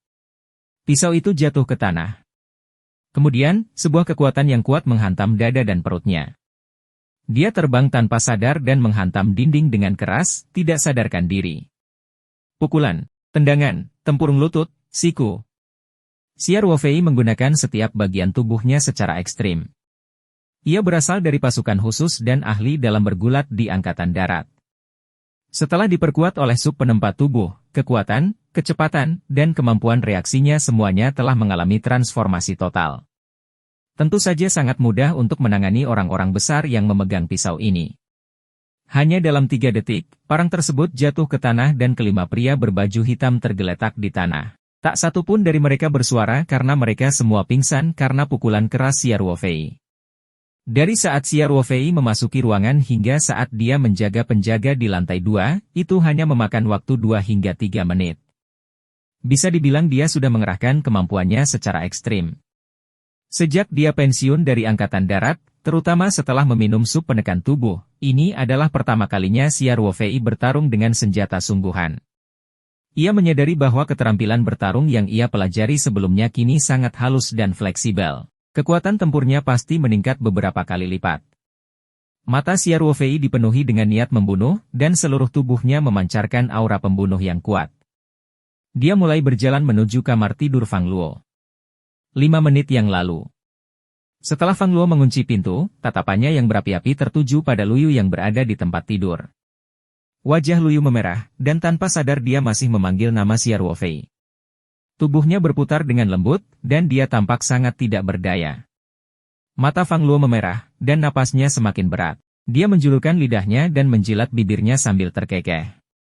Cantik, kakak ada di sini. Bang! Bang! Dengan suara keras, pintu kamar tidur berat yang dibuat khusus itu terbang dan menghantam karpet tebal dengan keras, mengeluarkan suara yang membosankan.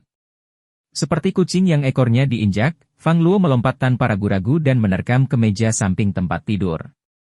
Fang Luo selalu menyiapkan beberapa tindakan penyelamatan nyawa di tempat-tempat yang sering dia kunjungi dan tinggali, dan ada pistol kecil dan indah di meja samping tempat tidur. Reaksi pertama Fang Luo adalah musuhnya telah datang. Dia telah berada di dunia bawah selama lebih dari 10 tahun, dan dapat dikatakan bahwa dia memiliki musuh yang tak terhitung jumlahnya. Meskipun dia sekarang adalah bos terkenal, dia masih diserang beberapa kali setiap tahun. Hanya karena perlindungan saudara Hu dan bawahan lainnya dia dapat melarikan diri dari bahaya setiap saat. Dia berada tepat di samping tempat tidur, kurang dari 1 meter dari meja samping tempat tidur.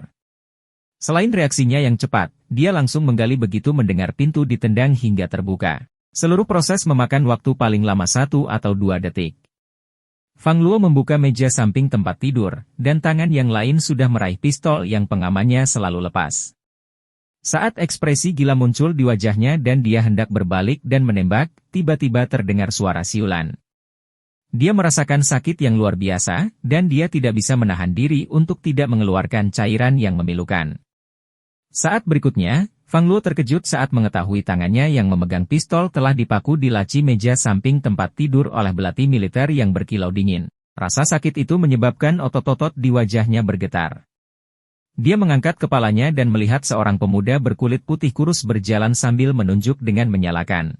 Bab 417, melumpuhkan. Meskipun pemuda ini terlihat lembut, seperti siswa muda yang baru saja keluar dari gerbang sekolah, aura pembunuh yang kuat yang dia pancarkan bahkan membuat hati orang kejam seperti Fang Luo bergetar. Fang Luo telah mengambil nyawa manusia, dan dia telah menjalani kehidupan penuh pertumpahan darah selama lebih dari 10 tahun. Dia sangat sensitif terhadap aura pembunuh, dan sedikit ketakutan muncul di matanya. Aura pembunuh yang begitu kuat. Berapa banyak orang yang telah membunuh orang ini sebelumnya? Setelah Xia Ruofei memasuki ruangan, dia bahkan tidak melihat ke arah Fang Luo. Tatapannya muncul pada Luyu, yang diborgol ke tempat tidur. Meskipun pikiran Luyu tidak jernih, pakaiannya masih utuh meski sedikit berantakan. Xia Ruofei menghela nafas lega. Dia tidak terlambat. Dia berjalan ke tempat tidur dalam beberapa langkah, meraih paduan borgol dengan kedua tangan, dan memisahkannya dengan paksa. Dengan retakan, rantai paduan padat itu putus seperti mainan plastik. Kelopak mata Fang Luo bergerak-gerak tak terkendali. Dia melihat punggung lebar Xia Ruofei dan cahaya terang melintas di matanya. Dia membungkus gigi dan menggunakan tangan yang lain untuk meraih gagang pistol. "Pergilah ke neraka!" Fang Luo berteriak dengan gila. Namun, begitu dia mengangkat senjatanya, Xia Ruofei melakukan tendangan samping yang bersih dan cepat, seolah-olah dia memiliki mata di belakang kepalanya.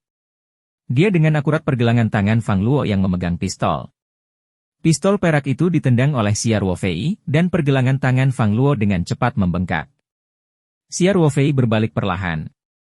Tidak ada emosi di matanya saat dia menatap dingin ke arah Fang Luo, yang berada dalam keadaan gila. Fang Luo terengah-engah. Tanpa ragu-ragu, dia menggunakan tangan yang terluka untuk mengambil belati militer yang dipaku di telapak tangan kirinya. Dia mengumpulkan gigi dan mengeluarkan belatinya. Rasa sakit yang luar biasa menyebabkan Fang Luo mengerang teredam. Namun, dia memang orang yang kejam. Dia melihat belati yang masih berlumuran darah, dan senyuman histeris muncul di sudut mulut.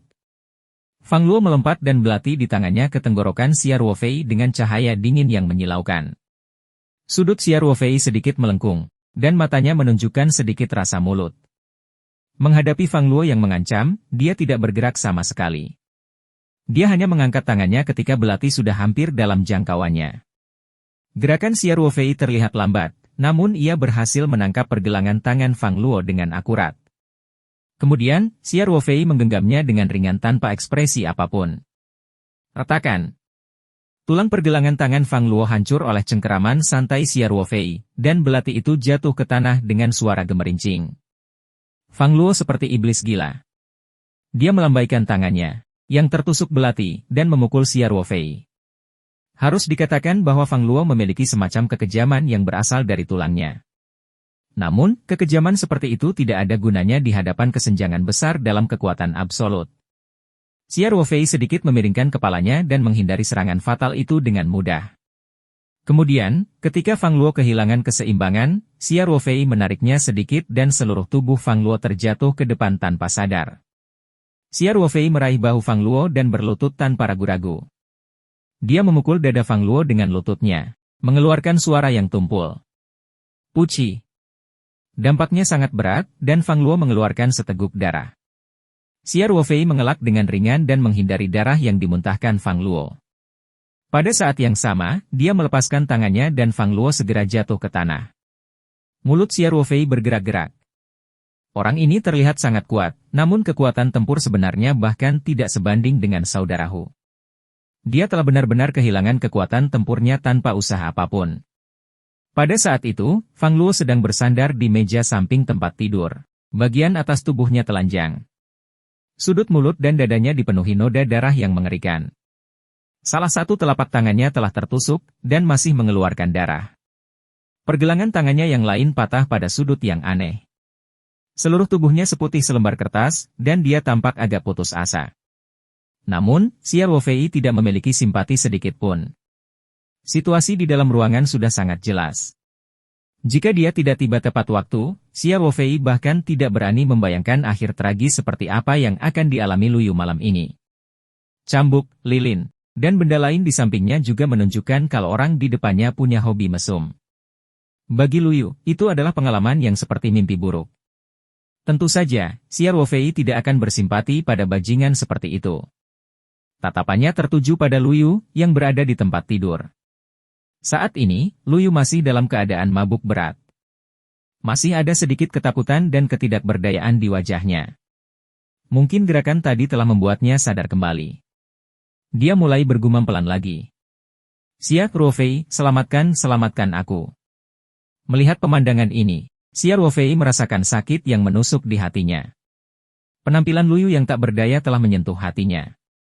Dia berjalan ke depan dan mendekat ke telinga Luyu, lalu berkata, "Aku di sini, tidak apa-apa sekarang." Luyu mencoba yang terbaik untuk membuka matanya, tapi pandangannya masih kabur. Namun, suara Xia Ruofei sepertinya memiliki kekuatan magis. Dia berhenti bergumam dan ekspresinya menjadi lebih damai. Dia memutar tubuhnya sedikit dan tertidur lagi. Baru kemudian Xia Ruofei menegakkan tubuhnya dan menoleh untuk melihat Fang Luo, yang seperti anjing mati. Fang Luo masih terengah-engah, dan darah terus mengalir dari mulutnya. Serangan lutut Xia Ruofei jelas melukai organ dalamnya. Bab 418, melumpuhkan bagian 2. Siapa? Siapa kamu? Fang Luo bertanya dengan susah payah. Xia Ruofei menunjuk ke arah Luyu di tempat tidur tanpa ekspresi dan bertanya, "Apakah kamu tahu siapa dia?" Mulut Fang Luo bergerak-gerak, dan banyak darah mengalir keluar lagi. Namun, dia tidak peduli sama sekali dan terkekeh. Seorang wanita. Dan atasan. Kecantikan terbaik. Bajingan. Xia Ruofei dengan dingin melontarkan dua kata ini. Fang Luo mulai tertawa, dan menjadi semakin histeris. Saat dia tertawa, dia mulai batuk hebat, dan darah terus keluar dari mulutnya. "Kamu tidak perlu mengatakan apa-apa. Aku tahu. Kamu pasti teman gadis ini," kata Fang Luo. Xia Ruofei memandang Fang Luo dengan tenang tanpa mengucapkan kata pun. "Kamu tidak perlu melihatku seperti itu," lanjut Fang Luo. Aku belum sempat menyentuhnya." "Jadi?" Xia Ruofei bertanya dengan dingin. "Jadi, kami sebenarnya tidak memiliki kebencian yang tidak dapat didamaikan," Fang Luo berkata dengan susah payah, "jika kamu melepaskanku, mungkin kita masih bisa berteman." Nama Tuan Luo di kota selatan. Anda seharusnya sudah mendengarnya. Itu saya, teman. Bibir Xia Ruofei membentuk senyuman mengejek. "Ya. Kamu akan tahu manfaat menjadi temanku di masa depan," Fang Luo berkata dengan acuh tak acuh, "Aku tahu kamu pandai bertarung, tetapi seringkali keterampilan bertarung tidak ada gunanya. Beberapa anak buahku lebih baik dalam pertarungan daripada aku, tapi aku masih bos mereka, kan? Kakak, tinggalkan jalan keluar, dan kita akan berhubungan baik di masa depan. Jika kamu bertindak terlalu jauh hari ini, Klub Iron Fist kami pasti akan membuat Anda membayar harga yang menyakitkan." Nafas Fang Luo menjadi lebih lancar saat dia berbicara. Meski dia masih terbaring di tanah seperti anjing mati, nadanya lebih percaya diri. Namun, ketika dia berbicara, kekejaman di matanya tidak luput dari pandangan Xia Ruofei. Xia Ruofei mengupil dan bertanya, bagaimana jika aku tidak mau? Fang Luo tertawa dan berkata, anak muda, jangan terlalu impulsif. Kamu sudah melampiaskan amarahmu. Jangan bilang kamu masih berani membunuhku? Wajah tanpa ekspresi Xia Ruofei secara bertahap menunjukkan senyuman yang tidak berbahaya. Jika siapapun yang mengenalnya melihat adegan ini, mereka akan segera tahu bahwa Xia Ruofei memiliki niat membunuh yang kuat di dalam hatinya. Namun Fang Luo tidak menyadarinya sama sekali. Dia tersenyum dan berkata, itu benar, dia yang memahami waktu harus bertindak. Memang benar aku tidak berani membunuhmu secara langsung, Xia Ruofei menyela Fang Luo dan berkata dengan tenang, tapi... Pada titik ini, Xia Ruofei tiba-tiba mengangkat kakinya tanpa peringatan dan menginjak dengan keras. Retakan! Retakan! Dua suara menakutkan terdengar. Fang Luo, yang lengah, menjerit memilukan. Xia Ruofei baru saja meremukkan lututnya. Kali ini, Xia Ruofei tidak menahan diri. Tempurung lutut Fang Luo yang lemah hancur karena hentakan kerasnya. Kakinya ditekuk pada sudut yang aneh. Bahkan orang yang kejam seperti Fang Luo tidak mau kehilangan akal dan jiwa ketika dia melihat kakinya dalam kondisi yang begitu mengerikan. Rasa sakit yang menusuk tulang hampir membuatnya gila. Xia Ruofei tidak berniat melepaskan Fang Luo saat dia melihat betapa rapuhnya Luyu. Bahkan jika dia tidak bisa membunuhnya secara langsung, dia akan melumpuhkannya dan membuatnya sangat menderita. Jeritan Fang Luo berlangsung beberapa saat sebelum perlahan berhenti. Dia terengah-engah dan menatap Xia Ruofei. Otot-otot di wajahnya gemetar ketakutan tapi dia tetap senyuman yang lebih jelek daripada menangis dan berkata, Kamu punya nyali. Ayo. Sekali lagi. Sekali lagi. Akan lebih baik. Akan lebih baik jika kamu bisa membunuhku. Hah? Haha. Terserah Anda, kata Xia Ruofei tanpa ekspresi. Kemudian, dia melihat sekeliling ruangan dan kebetulan melihat botol anggur kosong di meja samping tempat tidur. Anggur di dalam botol semuanya telah dituangkan ke perut Luyu. Xia Ruofei mengambil botol anggur dan memegang bagian atasnya yang lebih tipis. Dia menimbangnya di tangannya dan berjalan ke arah Fang Luo. Dia berjongkok dan perlahan menarik tangan Fang Luo yang tertusuk belati. Kemudian, dia mengangkat botol anggur dan menghancurkannya. Fang Luo tidak bisa menahan diri untuk tidak mengeluarkan raungan yang mengerikan lagi. Xia Ruofei bahkan tidak berkedip. Sekali, dua kali, tiga kali. Setiap kali, itu sangat tepat. Intervalnya sama tetap, seperti mesin otomatis. Segera, jari kelima Fang Luo hancur berkeping-keping. Semua tulangnya telah hancur, dan jari-jarinya setipis kertas, tergeletak di tanah. Kemudian, Xia Ruofei perlahan menarik tangan Fang Luo yang lain. Orang biasa akan pingsan karena kesakitan seperti itu. Namun, Fang Luo selalu sadar, mungkin karena fisiknya yang istimewa. Saat ini, dia lebih memilih toleransi yang lebih lemah daripada pingsan. Rasa sakit yang menusuk hati seperti ini membuatnya berharap bisa segera mati. Di mata Fang Luo, Xia Ruofei seperti iblis, bahkan lebih menakutkan dari iblis. Bunuh. Bunuh. Bunuh aku. Bunuh saja aku, bibir tak berdarah Fang Luo bergetar saat dia berbicara. Xia Ruofei masih tanpa ekspresi. Dia perlahan mengangkat botol wine yang sudah berlumuran darah. Bab 419, melumpuhkan bagian 3.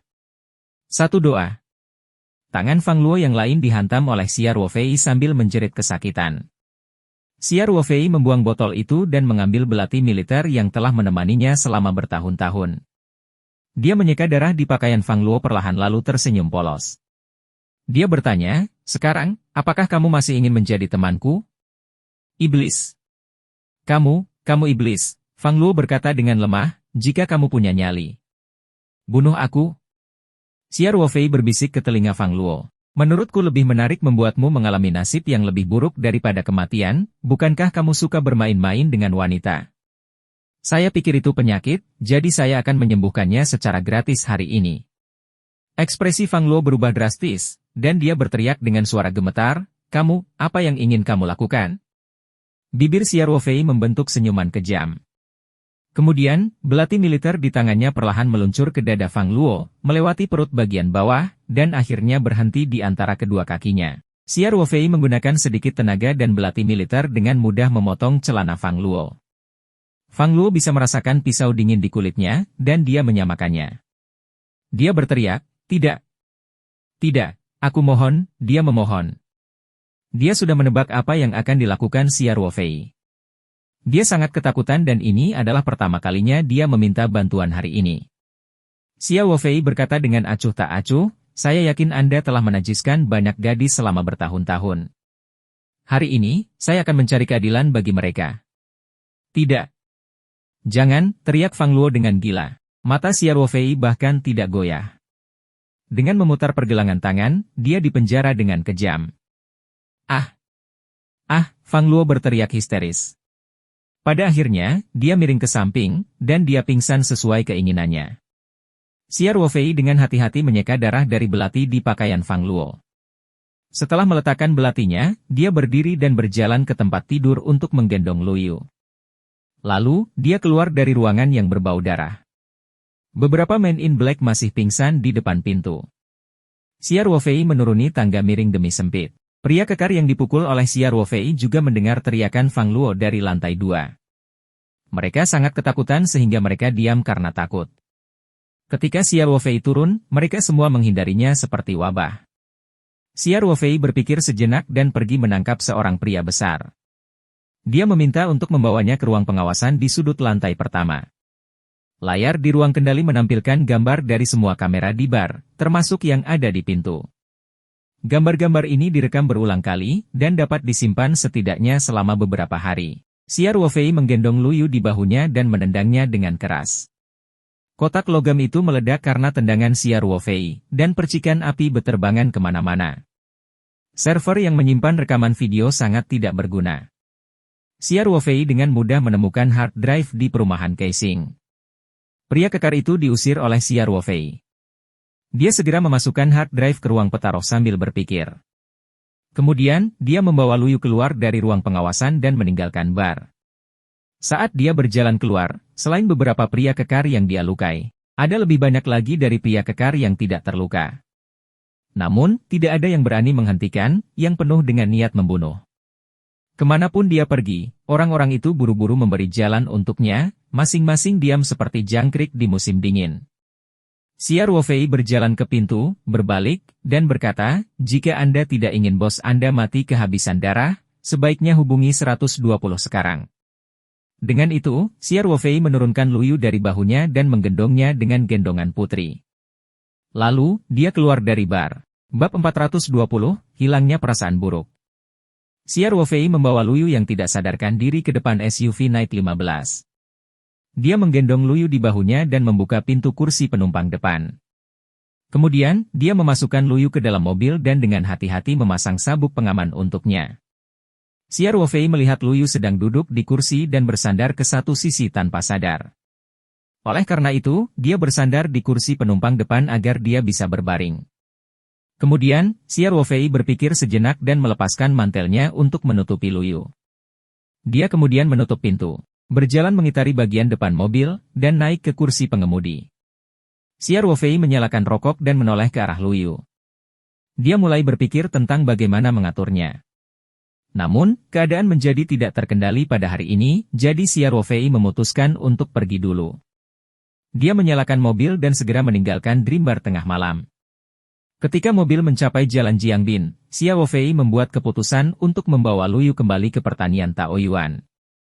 Pikiran pertamanya adalah mengirim Luyu pulang, tetapi sekarang Luyu berbau alkohol dan mabuk total. Dia pasti akan dihukum jika Tian Huilan mengetahuinya. Apalagi Luyu biasanya tinggal di asrama sekolah. Selama dia tidak mengatakan apapun, Tian Huilan pasti tidak akan menyadarinya. Oleh karena itu, Xia Ruofei segera memutuskan untuk membantu Luyu menyembunyikan masalah ini. Mengenai mengirimnya kembali ke asramanya, Xia Ruofei dengan cepat menolak gagasan itu. Ada terlalu banyak orang di asrama, dan Luyu sangat mabuk. Selama dia mengirim Luyu kembali, itu mungkin akan menyebar ke seluruh Universitas Sanshan keesokan harinya. Itu tidak ada bedanya dengan memberitahu Tian Huilan secara langsung. Tentu saja, Xia Ruofei juga dapat menemukan hotel terdekat untuk menampung Luyu. Namun, dalam hal ini, dia harus tinggal di kota untuk menjaga Luyu. Dia harus memesan 2 kamar dan membawa seorang gadis ke kamar. Kedengarannya tidak bagus namun juga. Selain itu, pasti ada kamera pengintai di mana-mana di hotel. Di masa depan, jika Tian Huilan mengetahui apa yang terjadi di bar hari ini, pengawasan video itu pasti tidak akan bisa disembunyikan darinya. Kemudian, Xia Luofei tidak akan bisa menjelaskan dirinya sendiri melalui mulut penuh. Oleh karena itu, setelah mempertimbangkan pro dan kontra, Xia Luofei memutuskan untuk membawa Luyu kembali ke pertanian Taoyuan. Bagaimanapun, sekarang sudah malam. Selain lokasi pembangunan, hanya ada Lei Hu dan beberapa penjaga keamanan lainnya. Apalagi kamu Ling Yun dan Li Sifu telah pergi ke Gunung Wui. Tidak ada orang lain di villa itu. Dia tidak akan menimbulkan gosip apapun jika dia membawa Luyu kembali. Setelah mengambil keputusan, Xia Luofei segera memutar balik mobilnya dan menyusuri sisi jalan Jiangbin. Dia melewati kota dan berjalan di jalan raya dari utara kota. Kemudian, dia langsung berkendara ke pertanian Taoyuan. Peternakan Taoyuan sepi di malam hari, damai dan sunyi. Xia Luofei memarkir mobilnya di halaman villa, lalu berbalik dan dengan lembut menyentuh bahu Luyu. Dia mencoba memanggil, Luyu, Luyu. Luyu tidak bereaksi. Xia Luofei tersenyum pahit dan menggelengkan kepalanya. Setelah keluar dari mobil, dia pergi ke kursi penumpang depan dan membuka pintu untuk melepaskan sabuk pengaman Luyu. Tanpa sabuk pengaman, tubuh Luyu miring ke arah Xia Luofei. Xia Luofei memeluknya dan menggendongnya di bahunya. Kemudian, dia menutup pintu mobil dan membawanya ke dalam villa. Xia Luofei membawa Luyu ke lantai 2 dan membuka pintu kamar di sebelahnya. Ini adalah kamar tidur kedua di lantai 2. Ye Lingyun dan yang lainnya biasanya tinggal di lantai pertama. Ruangan ini belum pernah digunakan, namun spray dan selimutnya sudah siap. Kamar ini juga memiliki kamar mandi sendiri, tetapi ukurannya sedikit lebih kecil dari kamar tidur utama dan tidak memiliki balkon besar. Xia Luofei menempatkan Luyu di sofa terlebih dahulu. Kemudian, dia membuka lemari dan mengeluarkan spray dan selimut. Dia membereskan tempat tidur dengan sangat cepat dan membawa Luyu ke tempat tidur. Ada bau alkohol yang menyengat di tubuh Luyu. Xia Luofei tidak bisa menahan diri untuk tidak menggelengkan kepalanya. Gadis ini benar-benar tidak mengetahui seberapa parah situasinya. Dia sebenarnya berani minum sebanyak itu di tempat semrawut seperti bar. Xia Luofei tidak tahu bahwa meskipun Luyu banyak mabuk, dia tidak mabuk. Dia hanya seperti ini sekarang karena bawahan Fang Luo memaksanya untuk minum sebotol anggur. Setelah Luyu berbaring di ranjang empuk, dia membalikkan tubuhnya tanpa sadar. Dengan selimut di antara kedua kakinya, dia mengambil posisi yang lebih nyaman. Hati Xia Luofei bergetar saat melihat ini. Dia dengan cepat mengambil napas dalam-dalam untuk menenangkan dirinya. Kemudian, dia dengan lembut menarik selimut dari bawah tubuh Luyu dan dengan hati-hati menutupinya dengan selimut itu. Pada saat ini, Luyu tiba-tiba bergumam, Xia Luofei. Aku tidak bermaksud memanfaatkanmu. Tapi aku tidak punya pilihan lain. Jangan abaikan saya. Xia Luofei tertegun sejenak. Dia mengangkat kepalanya dan menatap Luyu. Dia menyadari bahwa Luyu belum bangun. Matanya masih tertutup. Kata-kata ini hanyalah gumaman bawah sadarnya. Xia Luofei menghela nafas dan berkata dengan lembut, aku tidak akan menyalahkanmu lagi. Kamu harus tidur yang nyenyak. Kamu akan baik-baik saja saat bangun besok. Sore ini, Xia Luofei memang sangat marah. Dia merasa telah sangat tertipu. Namun, sekarang dia memikirkannya, Luyu telah dimanjakan sejak dia masih muda dan keluarganya berkecukupan. Mungkin dia tidak berpikir terlalu dalam dan tidak tahu bahwa jika dia benar-benar menjadi tamengnya, dia akan berada dalam situasi yang sangat buruk. Memikirkan hal ini, kemarahan Xia Luofei mereda setengahnya. Selain itu, Luyu jelas pergi ke bar untuk minum karena mereka berpisah secara buruk di siang hari. Sekarang dia mabuk berat, dia masih memikirkan masalah ini. Jejak ketidakbahagiaan di hati Xia Luofei telah lama hilang. Saat Xia Luofei hendak berdiri, Luyu, yang berada di tempat tidur, memutar tubuhnya lagi. Wajahnya menunjukkan ekspresi panik saat dia bergumam, jangan datang. Biarkan aku pergi. Tidak. Xia Luofei. Selamatkan aku. Selamatkan aku. Xia Ruofei dengan cepat menepuk punggung Luyu dengan lembut melalui selimut dan menghiburnya dengan suara rendah. Setelah beberapa saat, Luyu perlahan menjadi tenang. Xia Ruofei duduk di tempat tidur dan memandangi wajah cantik Luyu. Dia memiliki perasaan campur aduk di hatinya. Ini mungkin pertama kalinya dalam hidupnya gadis ini mengalami kejutan yang begitu besar. Dia bertanya-tanya apakah itu akan meninggalkan bayangan psikologis. Xia Ruofei duduk sebentar. Melihat Luyu sudah tenang, dia bersiap untuk kembali ke kamarnya untuk mandi. Namun, pada saat ini, Luyu tiba-tiba batuk lagi, dan itu adalah batuk yang sangat parah. Oh! Luyu terbatuk-batuk sampai dia muntah. Dia berbaring miring dan muntah di seluruh tempat tidur. Bantal, spray, dan selimut semuanya berantakan. Xia Ruofei menepuk punggungnya untuk menenangkannya dan terkejut. Tubuhnya juga dipenuhi banyak muntahan. Bau asam dan bau langsung memenuhi ruangan. Siapa yang telah aku sakiti? Xia Ruofei tidak bisa menahan tawa getir dan menggelengkan kepalanya tak berdaya. Dia tidak mau repot-repot membersihkan muntahan di tubuhnya. Dia segera pergi untuk membantu Luyu berdiri dan memindahkannya ke sisi tempat tidur yang relatif bersih. Dia membiarkannya bersandar di kepala tempat tidur dalam posisi setengah berbaring. Jika dia masih berbaring, muntahannya mungkin menyumbat saluran pernapasannya dan menyebabkan dia mati lemas. Kemudian, Xia Ruofei mengeluarkan tisu dari kotak tisu di meja samping tempat tidur dan membersihkan muntahan di tubuhnya. Dia kemudian berlari ke kamar mandi untuk mengambil handuk panas dan dengan hati-hati membersihkan Luyu. Xia Ruofei menyeka wajah dan mulutnya hingga bersih dari muntahan. Kemudian, dia menggendong Luyu dan berjalan menuju kamar tidurnya. Kamar Yingying tidak bisa lagi ditiduri. Kamarnya berantakan dan dipenuhi bau alkohol dan bau asam. Dia pergi ke kamar tidurnya dan menempatkan Luyu di tempat tidur. Xia Ruofei menyalakan pemanas dan mengeluarkan satu set pakaian musim gugur yang hangat dari lemarinya. Tidak ada pakaian wanita di sini, jadi dia hanya bisa membiarkan Luyu memakai pakaiannya sendiri. Xia Ruofei membawa pakaian yang baru saja dia ganti ke kamar mandi, mencuci muntahannya, dan membuang semuanya ke dalam mesin cuci. Seperti penyiaran, bantal, dan selimut di ruangan lain, Xia Ruofei menggulungnya dan melemparkannya ke balkon. Dia akan membuangnya keesokan harinya. Xia Ruofei kembali ke kamarnya dan pergi ke kamar mandi untuk melepaskan pakaian kotornya. Dia mencuci muntahannya dan membuangnya ke mesin cuci. Dia menuangkan deterjen dan menyalakan saklar. Dia kemudian pergi ke kamar mandi untuk mandi. Ketika dia keluar, Xia Ruofei melihat mesin cuci masih menyala. Dia mengganti pakaian bersih dan pergi ke balkon untuk merokok. Pikirannya juga memikirkan apa yang terjadi hari ini. Insiden di bar hari ini cukup besar. Meskipun dia telah membawa semua data pengawasan sebelum dia pergi, sulit untuk menjamin bahwa dia tidak akan dilacak kembali ke dia. Luyu pasti memiliki banyak hal yang harus dilakukan ketika dia bangun besok. Juga, dia pergi ke kota untuk memasang banyak lampu merah hari ini. Tiket lalu lintas itu akan menjadi masalah.